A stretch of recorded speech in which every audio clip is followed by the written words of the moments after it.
The Mentor, Rembrandt, by John Van Dyck. Rembrandt. Early Years. 1. Sometimes it is difficult to learn the truth about a great man. This is particularly so in the case of one who lived 3 centuries ago, for in those days people were not as careful to keep records as they are today. For years the great painter Rembrandt was regarded as having been ignorant, boorish, and avaricious. Fables making him out to be such a character sprang up without any foundation. It is only within the last 50 years that we have come to know the true Rembrandt, and to realize that he had profound sympathy, a powerful imagination, and originality of mind, and that he was a poet as well as a painter, an idealist, and also a realist. He has justly been called the Shakespeare of Holland.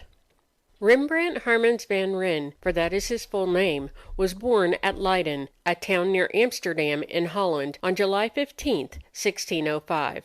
Leiden is famous in history as the birthplace of many great artists and other men of renown. Rembrandt's home overlooked the river Rhine. He was the son of a well-to-do miller, and his parents were ambitious that Rembrandt enter the law, for his older brothers had been sent into trade.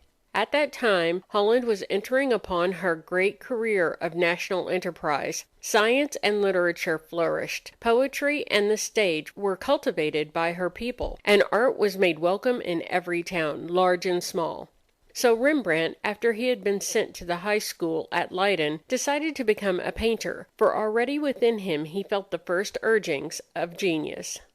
Accordingly, when Rembrandt was only 12 or 13 years old, his father allowed him to become a pupil of Jacob van Swanenburch, a painter of no great ability, who, however, enjoyed some reputation because he had studied in Italy. 3 years later the boy was placed under Peter Lastman of Amsterdam, who was a much better artist and teacher. Authorities differ as to how long Rembrandt remained with Lastman. One says that he was his pupil until he was 19 years old. Another believes that he studied with him for only 6 months. At any rate, sometime after 1623, Rembrandt returned to the home of his parents at Leiden. During these first years of his artistic life, Rembrandt worked hard. He painted pictures of almost everyone he saw, beggars, cripples, and in short, every picturesque face and form of which he could get hold. Life, character, and special lighting effects were his principal concern. Frequently he used his mother for a model, and from these portraits we can trace his strong resemblance to her. The young artist also liked to paint his father and sisters, and by the number of portraits he painted of himself, we can see that from the very beginning he worked hard to master every form of expression, learning to draw the human face as it appeared, not only to the casual observer, but also to one who read the character within. It is said that during his lifetime Rembrandt painted nearly 60 portraits of himself.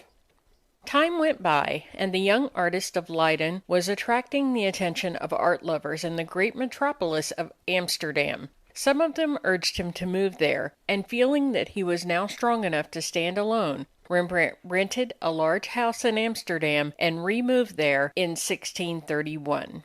He divided the upper part of his house into small studios, and there he worked and taught. His pupils were many and from wealthy families. From this teaching, Rembrandt derived a large income. Fortune smiled upon him. At one bound he leaped into the position of the leading portrait painter of Amsterdam. Numerous commissions for portraits flowed in upon him, and during the first few years of his residence there, he painted at least 40. When he was only 26 years old, in 1632, he painted The Anatomy Lesson, a picture that made an enormous sensation, and holds its place today as one of Rembrandt's masterpieces. The year 1634 was one of the happiest in Rembrandt's life. He was then at the beginning of a successful artistic career, and it was at that time that he married Saskia van Ulenburg, a beautiful Frisian maiden. Saskia brought him love and wealth. 8 years of prosperity and sunshine followed their union. Rembrandt and his wife were a joyous pair. They had 4 children, a boy and 2 girls, who died in infancy, and a son, Titus, who grew to man's estate. The Master Painter. 2. The year 1640 marks the beginning of what may be termed the second period of Rembrandt's life and work. It was during these years that success and happiness were his. From then until 1654, Rembrandt worked in what has been called his second manner. His art grew in power, and the coldness of his first manner had disappeared.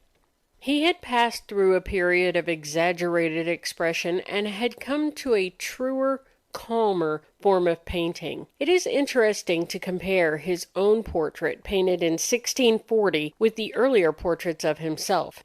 This painting portrays a man strong and robust, with powerful head, determined chin, and keen, penetrating eyes. This was the Rembrandt of that period, the man confidently independent and careless as to his popularity as an artist. Rembrandt had now many pupils. He had bought a house in Amsterdam and had placed in it a great collection of paintings and engravings. At that time, the artist was living a life of simple domesticity, happy with his wife and children. His friends were many, and his interests were large. Rembrandt's mother died in 1640, and 2 years later, the great sorrow of his life came upon him.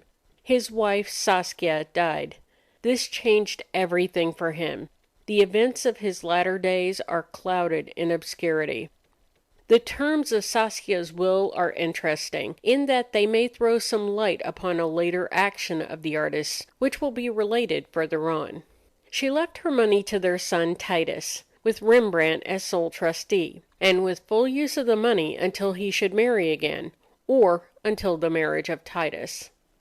It was in 1642 also that Rembrandt painted his most famous picture, the Night Watch. This is one of the landmarks of Rembrandt's career. However, it is not a night watch at all, but a call to arms by day, and more properly should be named the Day Watch. The artist's life was changed after the death of his wife. No longer does he appear to have been the buoyant, carefree painter and art lover. There is a pathetic sadness in many of his works done at this time. This is well illustrated in his pictures of the Holy Family, a subject which was a favorite with him during this period of his life. One reason for Rembrandt's unhappiness was his waning popularity. The Night Watch, which was painted to order as a collection of portraits in one composition, did not prove satisfactory to his customers. Some of them complained of being put in the background and obscured. Naturally, the artist could not give places of prominence to every person in the picture. Not understanding this, however, these people took offense at his disposition of the characters and transferred their patronage elsewhere. It was at this time that Rembrandt did a great deal of landscape painting. And genius that he was, he made a success of it. It is to this period that the famous painting, The Mill, is ascribed. But though he was still the great artist, a cloud of adversity was slowly coming over Rembrandt's life. Evil days were at hand.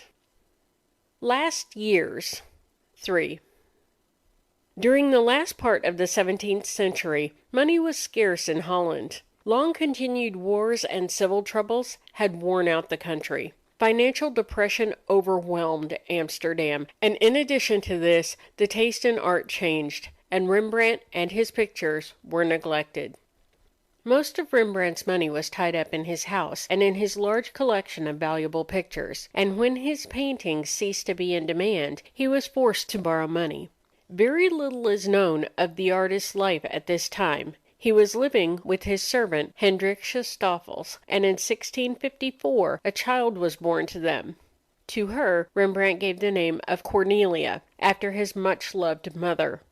It has been asserted that he married Hendrickje, but it is probable that he did not, for in such a case the money left by Saskia would have gone at once to her son Titus according to the will. In 1656, Rembrandt's financial affairs went crashing down to ruin. By a process of law, his house and land were transferred to Titus. But as his son was still a minor, Rembrandt was allowed to remain in charge of Saskia's estate. and then ruin stared him in the face. In July 1656, Rembrandt was declared bankrupt, and an inventory of his property was ordered. 2 years later, the larger part of his collection of etchings and drawings was sold. The sum realized was only a small fraction of their value. Rembrandt, driven from his house, stripped of everything he possessed, without friends or money, took a modest lodging in Amsterdam. The city which once had acclaimed him as its greatest portrait painter now passed him by and left him alone to wait for death. During all these dark years, however, Rembrandt was painting some of his greatest pictures. Even amid the ruins of his affairs, he could go calmly on working, and for this he deserves the highest respect. Among the works of this time are the portrait of Jan VI, the Adoration of the Magi, and John the Baptist preaching in the wilderness. At the same time, he continued to paint his own portrait, but in these pictures of the artist in his old age, we see a man broken by misfortune. Titus, Rembrandt's only son, had married. He died in 1668, leaving one child. A year later, on October 8, 1669, Rembrandt himself passed away. In the Livre Mortuaire of the Westerkerk in Amsterdam appears the following simple entry relating to his death. Tuesday, 8th October, 1669. Rembrandt van Rijn, painter on the Rovsgraft, opposite the Doolhof, leaves 2 children. Rembrandt outlived his popularity, although he was the greatest genius of his time and country, and in fact one of the great geniuses of all time and all countries. He was left to die alone and neglected by his fellow countrymen, who, had they foreseen the fame that the future held in store for him, might have sought his humble lodging to honor him on bended knee. The Real Man. 4. One day, Rembrandt was employed in painting the portraits of a very rich family in Amsterdam. This was to be a group picture, and as usual with him, Rembrandt was working hard to make it a success.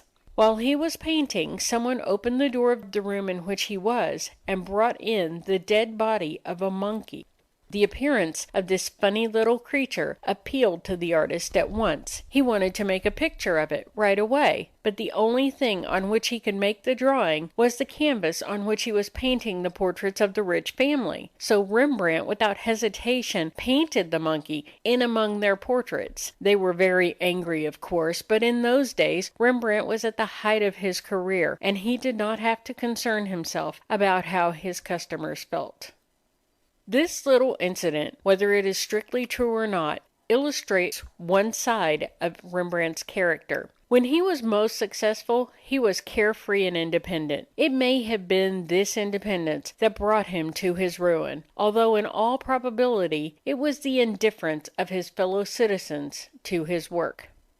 The age in which Rembrandt lived cared little for personalities. There were no newspapers to record his doings, and no one of his contemporaries cared enough about it to write down much about his life and work. For these reasons, the world has never known much about Rembrandt the man.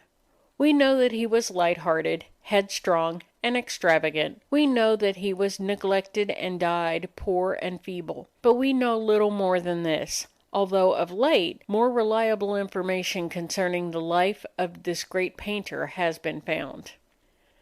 A man's faults are usually remembered when his virtues are forgotten. For years it pleased biographers to represent Rembrandt as a ne'er-do-well artist, who could not take advantage of his opportunities. We know now, however, that his faults were very human ones, and that his merits greatly overbalanced them. As a boy, the artist was not an industrious scholar. He looked upon reading and writing as rather troublesome, and hardly worth the labor involved in learning them. Later he worked hard at his chosen career, and the great number of pictures that he painted is sufficient evidence that he was by no means lazy. Probably Rembrandt's greatest fault was his extravagance. Many a man can endure adversity with courage. Success is sometimes more difficult to bear. Hard luck often brings out the best in a man. Success may destroy it. Rembrandt was no exception.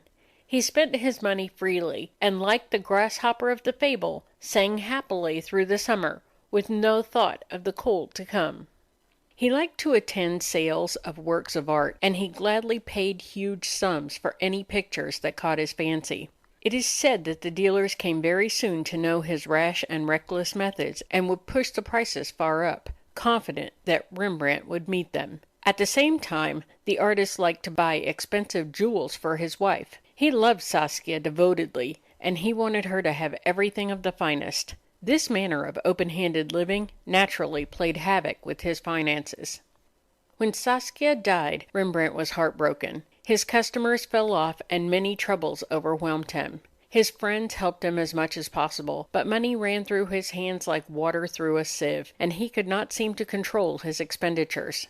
Then later, the death of his faithful Hendrickje was the last blow to his happiness. For a few years Rembrandt lingered, and then he too passed into the great silence. It is true that many of Rembrandt's troubles were self-inflicted, but he suffered enough to pay for his faults. At any rate, it is better to remember him as a great genius and a man worthy of respect and honor. Saskia van Uylenburg. 5. Rembrandt's life was one of curious contrasts. During his early manhood, he was Amsterdam's leading portrait painter. These were years of happiness and carefree enjoyment of all the good things in life. But almost as suddenly as the painter stepped into the sunshine of success, he fell back into the shadows of adversity.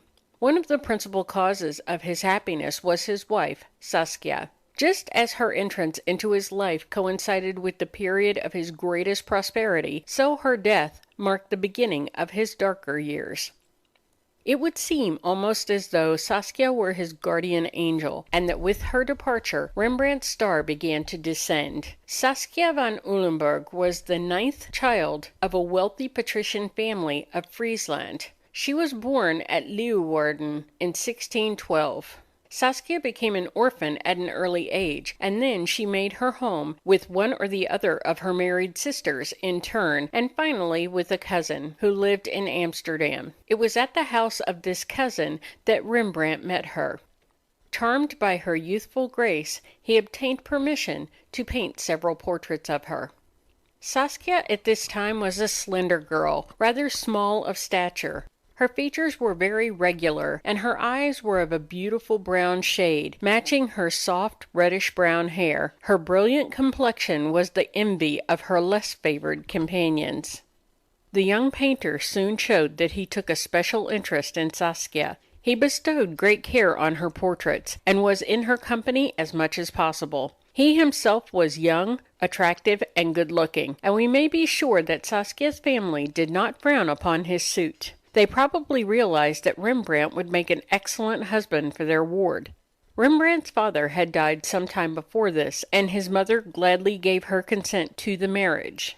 Saskia and Rembrandt were made man and wife on June 22nd, 1634.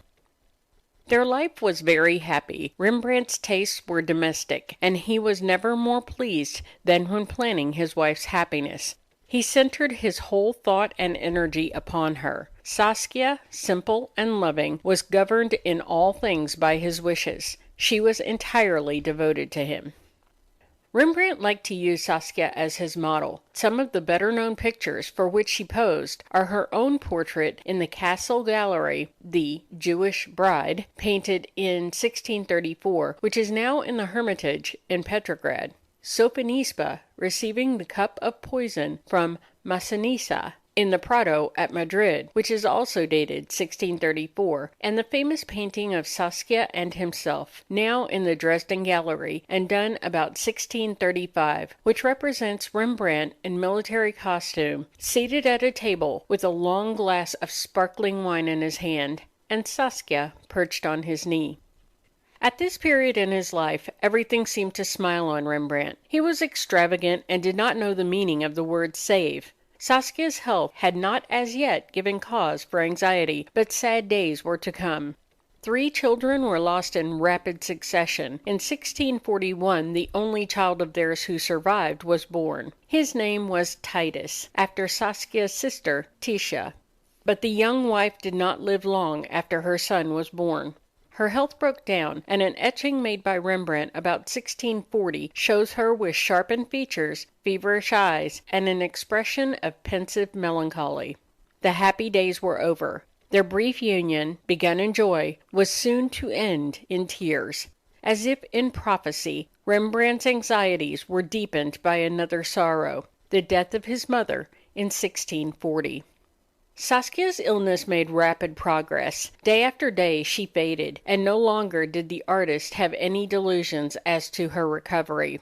Saskia made her will on June 5, 1642. She herself, however, had not lost all hope, for in this will she spoke of the children she might eventually have. She made Rembrandt trustee of her property for their son, Titus, showing her perfect trust in her husband. At the end of the document she signed her name for the last time in tremulous, almost illegible characters, as if exhausted by the effort. It was only a few days later that Saskia passed away, on June 19, 1642. Rembrandt followed her coffin to the Oudekerk, and then returned to his lonely house, where everything reminded him of his brief happiness, and where he was now alone with a child 9 months old. He never seemed to recover from the blow. He went on working, and during the years to come painted some of his greatest pictures. But seemingly he had lost his grip on life, and from that time on it was only a matter of a few years until he was overwhelmed by financial troubles and was driven to a humble lodging and his death. His etchings. 6. Many people, in considering Rembrandt, think of him only as a master painter. They overlook the fact that he was also the leading etcher of his time. This monograph will take up briefly this part of the great artist's work. It is related of Hokusai, the Japanese artist, that he once said that he hoped to live to be very old, and that he might have time to learn to draw in such a way that every stroke of his pencil would be the expression of some living thing. That is exactly what Rembrandt managed to do in almost every one of his etchings. This is particularly true of the wonderful little etching of his mother. One critic says that on looking at this etching he was compelled to close his eyes for a moment because of the tears that rose unbidden at sight of it. It would be hard to find anything more worthy of praise than this engraving. Every line expresses motherly kindness, sweetness, and thoughtfulness. Nothing could have been omitted. The etching is complete. So skillful was Rembrandt as an etcher that the nobleness of his ideas and the depth of his nature are apt to be overlooked. His engravings are pervaded by his big, artistic personality and by his own ennobling influence. The artist's soul spoke not only through the choice of subject, but found expression in every single detail. He showed a singular inventive power, originality of conception, and a great depth of understanding. Among Rembrandt's etchings were many wonderfully lifelike portraits, biblical subjects, and landscapes. An interesting thing about all this work is that most of it was done between the years 1639 and 1661. After this, Rembrandt seems to have renounced etching entirely. In these 20 years he produced his greatest works, on every one of which appears the impress of the genius of the man. Rembrandt seems to have had a particular interest in making etchings of beggars. He delighted to draw them. These types were easy to find in Amsterdam at that time, but they may be called super beggars, for as a critic says, one is almost inclined to say that they cannot be beggars because the master's hand has endowed them with the warmth and splendor with which his artistic temperament clothed everything he looked at.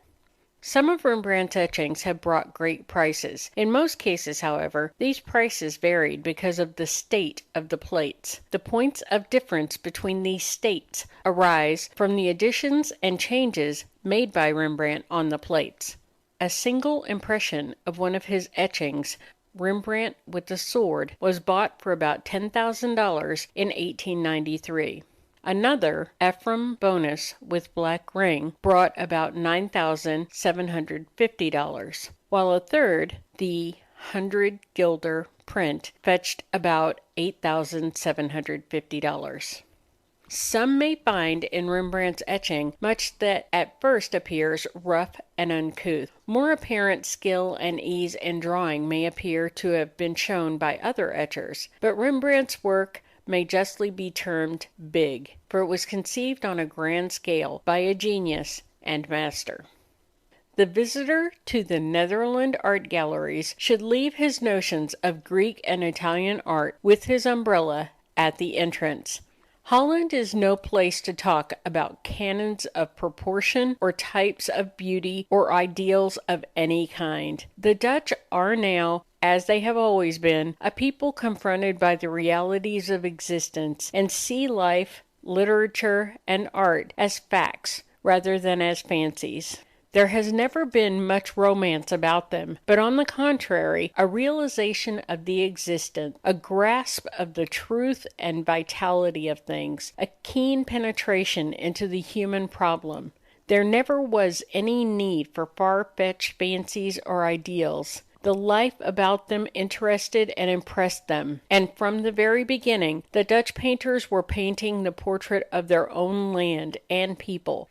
The result was an art that has a distinct quality of its own, just as distinct a quality as the art of Persia or Japan. You would not think of judging Japanese art by that of Italy. Why then think of Dutch art in any other terms than its own? Rembrandt and Raphael. To carry out the thought on illustration, it may be said that Rembrandt, the great Dutchman, was the very opposite of Raphael, the great Italian. He painted no allegories on Vatican walls, was not led away by Renaissance revivals of Greek form, dreamed no dreams of uniting pagan types with Christian ideals. Even technically, he was widely different from Raphael. He painted the easel pictures in oils, had no love whatever for Italian line and composition, did all his drawing and modeling by catches of shadow, and produced his most startling effects by the dramatic use of light and color. In all this, Rembrandt was merely reflecting his time and his people in his own ingenious way. He was emphatically true to the Dutch point of view, and today his art is full of truth, force, vitality, character. In fact, that word, character, is the keynote to all his work. It furthermore explains that aesthetic paradox sometimes applied to Rembrandt, the beauty of the ugly. For many of his people are ugly, if we regard them for the straightness of their foreheads and noses, the oval of their chins, or the proportions of their figures. But they are beautiful in their simplicity of presence, their unconscious sincerity, their profound truth of character. Rembrandt as a leader. No country in Europe produced a finer quality of art or a more learned school of craftsmen than Holland.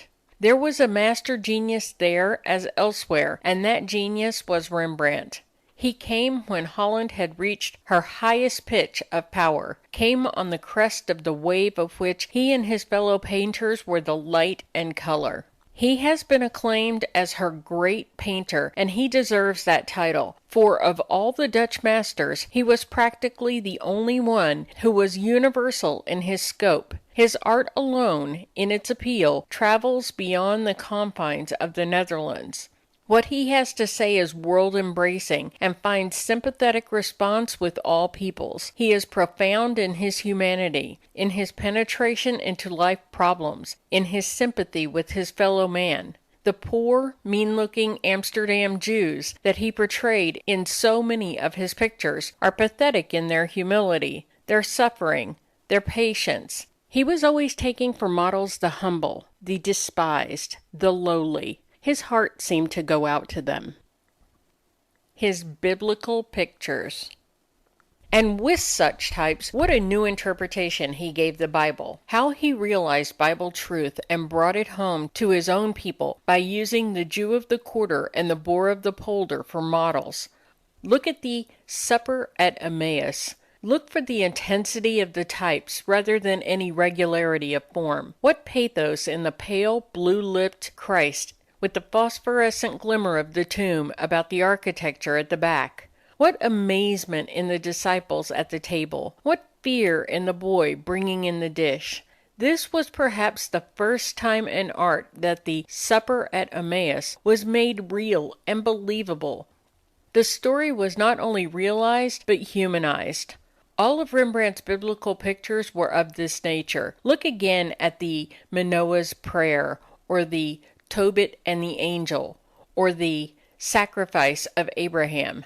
They are Dutch types again, in Dutch costumes and surroundings. Rembrandt knew very well that the biblical characters were not Dutch in type, and that the people in the time of Christ did not dress like the boors and burghers of Holland. He purposely painted his own people in their native costumes that he might the better and the more forcefully bring realization home to them. It was not, is not, affection. Study the Manoah and his wife, the Abraham, the family of Tobit on the doorstep, and you cannot find in all art people of more unconscious sincerity. Rembrandt believed in them, and that is why you and I believe in them today. Rembrandt as a portrait painter. Rembrandt painted many biblical pictures, which are at present widely scattered throughout the European galleries. In all of them, he gave a new interpretation, a profound insight, a real meaning to scriptural story. In addition, he painted many figure compositions of a historical or mythological cast. But his great success, after all said and done, was with the portrait. His technical methods were well suited to the portrait, and he was unsurpassed in giving the truth of presence in his sitter. The quiet dignity of his Dutch burghers, their repose and simplicity, the complete absence of anything like pretense about them, made up Rembrandt's point of view. But to this he added a cunning hand and a technical skill that were wonderful. How superbly, with his catches of light and shade, he could draw an eye, a forehead, a nose, a chin. How instantly and inevitably he caught the salient feature and turned it by sharp emphasis into positive expression. What significance he could get out of an outstretched hand, a bent back, a bowed head. These were features wherewith he proclaimed the character of his sitter. The portrait of an old lady in the National Gallery, London, has the flabby cheek, the trembling lip, the wrinkled brow of the aged. But you can also see that hers has been a life of suffering, and that the eyes have often been blinded with tears. On the contrary, the portrait of a man, the so-called Sobieski, at Petrograd, has the determination and force of the warrior. It has grip and firmness and courage about it. These are not only in the features, but Rembrandt has even put them in the brushwork, the manner of handling. Again, by way of contrast, the heads in the Lesson in Anatomy are put in calmly, serenely, inevitably just right. What intelligence, seriousness, and living presence they have. They are what might be called speaking likenesses, in the sense that all they lack of life is speech. And what can one say that will adequately describe the loveliness of mood, the eternal womanly, in the Portrait of Saskia at Kassel? It is a wonder as a piece of color, but still more wonderful as a characterization of the painter's wife. Once more, for a further contrast, look at the Portrait of Copenhagen. He is supposed to be a writing master because he is sharpening a quill pen, but whatever his profession or pursuit, have you any difficulty in seeing here a dull-witted person of very limited intelligence? The very fatness of the forehead, so remarkable in its realistic rendering, the narrow eyes with their vacant stare, the pumpkin cheeks and head, the soft, lazy hands, seem to point to some clerk or pedagogue who had not enough brains to know that he wanted more. Rembrandt was easily one of the great group of portrait painters, with Titian, Velázquez, and Holbein. And by this I mean no faint praise. It seems to be thought in some quarters that portraiture is somehow an inferior branch of painting. It is said to require no invention or imagination, but nothing could be more mistaken than such an idea. When we speak of Rembrandt, Titian, Velasquez, and Holbein, we are speaking of the world's great masters, and perhaps their most satisfactory masterpieces are their portraits. A painter who can adequately portray his fellow man, as Rembrandt did, has practically said the last word in art. That Rembrandt had this gift and accomplishment is evidenced by the high esteem in which his work is held by painters even to this day. His technical method. There was no trick about Rembrandt's painting. He was no slave to a particular color, canvas, or brush. He painted at times with the palette knife, at other times with his thumb. He kneaded the surface, plowed through it when it was wet, did almost anything to get effects by catches of light and shade, whereby he drew and modeled. But none of these small peculiarities explains his technical success. His methods were sound enough, and for the most part were known before his day, but he applied them better and increased their carrying power. He has been called the master of light and shade, and so indeed he was, within a limited range. It was the same light and shade known to Leonardo, Giorgione, and Caravaggio. And probably Rembrandt got it from pictures of the Neapolitan school, though he was never in Italy. But Rembrandt improved upon the Italian method of using shadow. He made it transparent, enveloping, mysterious, and its antithesis, light, he made penetrating and dramatic by putting it in sharp contrast. Out of the two, he got wonderful effects. In doing the portrait head, for instance, he threw his highest light on the collar, the nose, the chin, the forehead. This high light ran off quickly into half light and then into shadow, so that by the time the ear or the side of the neck was reached, dark, even black notes were used. The decrease was rapid, in fact often violent, but this only served to focus the attention more keenly upon the dominant features of the face. The result was what has been called forced, but it was very effective. It was the same effect that one sees today at the opera, when the chief actor is in the spotlight and the rest of the stage is in gloom. The Night Watch. But this violent focusing of light had its limitations even in Rembrandt's hands. The Night Watch exemplifies them. This was to be a portrait group of the 16 members of the Franz Banning cockshooting company. The members wanted their portraits painted in a group, after the manner of the time, and Rembrandt conceived the idea of painting the portraits and making a stirring picture of the company coming out of its quarters at one and the same time. It was an ambitious scheme, and not wholly successful, because here came the limitations of his method. He painted 16 portraits with his spotlight illumination, each one being completed under its own light. The picture lacked that one light which should have bound together the whole company. As a result, there were 16 separate portraits on the one canvas, held together in measure by shadow, color, and atmosphere, but spotty in the lighting. The French writers of the 18th century could not understand the lighting and were led to think the picture represented a night scene. They called it the Ronde de Nuit, and later Sir Joshua Reynolds translated this into Night Watch. But nothing is more certain than that Rembrandt intended it for a day scene in full sunlight. It was simply his arbitrary way of handling light that made a night effect out of daylight. That is about the only criticism that can be lodged against the Night Watch. Light and color have both been sacrificed to shadow, but when that is conceded, the picture still remains a marvel of color, shadow, and atmosphere, and a wonder of life and action. The movement, the bustle of it, is superb. The captain and his lieutenant in the foreground are in full light, but back of them and around them, emerging out of the gloom, are nebulous heads, flashing casques, plumes, halberds, guns, drums, dogs, street urchins, all the belongings of a militia company on parade.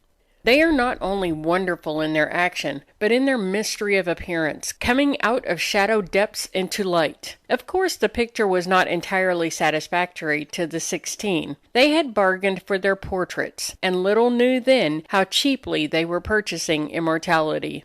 Those in the background complained that they were not sufficiently spotlighted, not treated with sufficient importance, in fact, subordinated to those in the front row. But the picture, as a picture, is certainly successful, is a great favorite with all art lovers, and in the Rijksmuseum in Amsterdam, where it now hangs, it is considered one of the world's great masterpieces.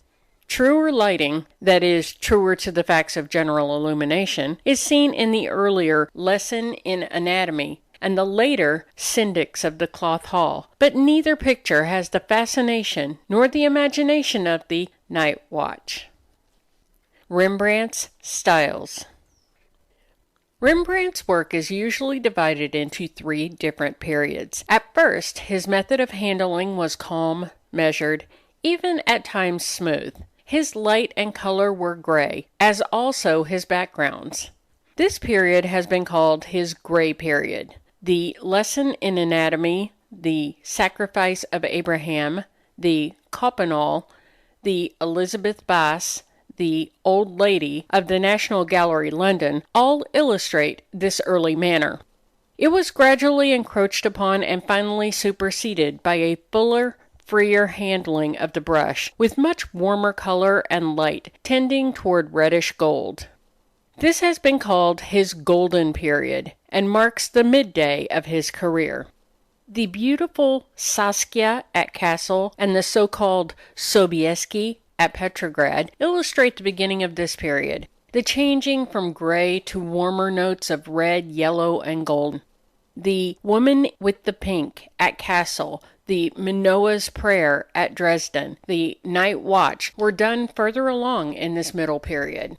It was the time when Rembrandt was in his full strength, saw comprehensively, handled a full palette of color, and was almost infallibly accurate with his hand. In his third and last period, Rembrandt's work became rather hot and foxy in color, dark in illumination, kneaded and thumbed in the surface, and sometimes uncertain in drawing. He was expanding into a larger view and vision up to the last, seeing objects in their broader relations and proportions rather than in their surfaces. Toward the close, he often slurred the surfaces, neglected textual qualities, and threw his whole force into the rendering of mass in relation to light, air, and color. The pictures of this period are hard for the beginner in art to understand, because he is misled by the roughness of the surfaces, the messy state of the pigments, the apparent fumbling, kneading, rubbing out, and amending of the brushwork. But as we have said, Rembrandt was purposely slurring surface truths for the greater truths of bulk, weight, and general relationship. The best example of this late work among our illustrations is the Syndics of the Cloth Hall in the Rijksmuseum, Amsterdam. In it, Rembrandt went back to his early method of lighting, but continued with his late manner of handling and coloring. It is superbly broad in vision, absolute in its truth to life, and convincing in its incident. The cloth merchants are seated about a table, perhaps figuring up their year's balance, when someone opens the door to enter, and they all look up to see the incomer. Nothing could be simpler, more direct, or truer. Rembrandt never painted anything better, for here he completely fulfilled expectations. Many of his later canvases he could not complete. The Blessing of Jacob at Kassel, for instance, he probably gave up in despair, or was working upon at the time of his death. He had reached a pitch in his career when he saw and strove for things that his hand or brush could not realize or pin down to canvas. That is the great stone wall that even genius encounters and cannot surmount. The Master's Life. The story of Rembrandt's career is recited elsewhere in this number of The Mentor, but it may be said here that it was not different from that of many other painters. He came up to Amsterdam from the outlying country and achieved celebrity at an early age. Praise and pay and pupils poured in upon him. He married the beautiful Saskia and was happy.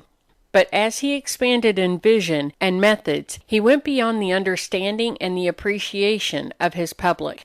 His pupils, such as Boll and Flink, who had a more commonplace point of view and a smoother, prettier style of painting, outdid him in public favor. The public began to desert him. The fair Saskia died.